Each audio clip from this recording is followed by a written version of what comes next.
இப்போ தமிழ்நாட்டில் மிகப்பெரிய ஒரு சர்ச்சை இன்னும் முடியலப்படல. ஒரு 5 நாட்களுக்கு முன்பாக திராவிட முன்னேற்ற கழகத்தினுடைய திருச்சி சிவா எம்பி அவர்கள் பேசிய ஒரு பேச்சு இன்னும் நிறைவடையல. அவர் முடிக்க சொல்லிட்டாரு, இருந்தாலும் முடிகிற மாதிரி தெரியல. காமராஜரை பற்றி அவர் ஒரு நிகழ்ச்சியில பேசினது, கலைஞர் சொன்னதாக சில விஷயங்கள் பேசியது. நீங்கள் எல்லாம் அவரோட ஆரம்ப காலத்தில் இருந்திருப்பீங்க, சின்ன வயதுல இருந்து. அவர்கள் சொன்ன கருத்துக்கள் எல்லாம் இப்படிப்பட்ட கருத்துக்கள் சார்? அதாவது அது அபத்தமான கருத்துக்கள்.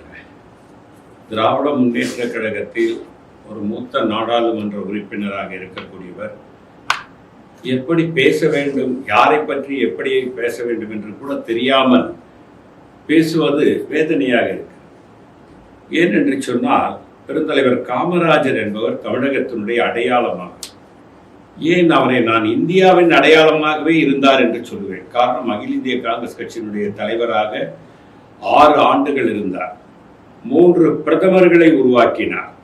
அதாவது சாஸ்திரி, குஜர்லால் நந்தா, இந்திரா காந்தி போன்றவர்களை இடைக்கால பிரதமராக குஜர்லால் நந்தாவை நியமித்தது கூட அவர்தான்.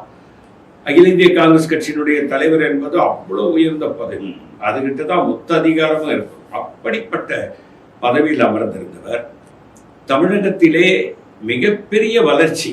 இன்னைக்கு நீங்க பாத்தீங்கன்னா சுகாதாரத்துறையிலே முதல் மாநிலமாக தமிழகம் இருப்பதற்கு காமராஜர் இட்ட அடித்தளம் தான் காரணம் என்பதை நாம் மறந்துவிடக் கூடாது. அதே நேரத்தில் இன்றைக்கு பார்த்தால் நம்முடைய பாதுகாப்புத்துறை அமைச்சர் மரியாதைக்குரிய ராஜ்நாத் சிங்கினுடைய மனைவி கோயம்புத்தூர்ல வந்துதான் கால்வலிக்கு ட்ரீட்மெண்ட் எடுத்துக்கிட்டு போனாங்க போன வாரம். யாரும் நீட்டு படிச்ச மருத்துவர்கள் அவங்களுக்கு நீட்டுன்னு மத்திய அரசாங்கம் சொல்லியிருக்குது.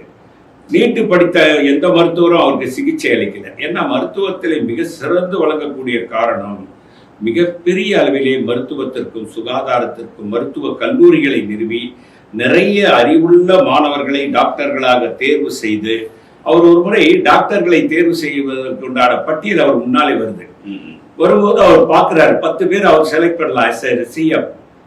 அதை பார்க்கிறாரு, அந்த இதெல்லாம் பாடுறாரு. யார் கை நாட்டு இருக்குதோ அந்த கை நாட்டு வைத்திருக்கவருடைய பிள்ளைகளை செலக்ட் செய்றார்.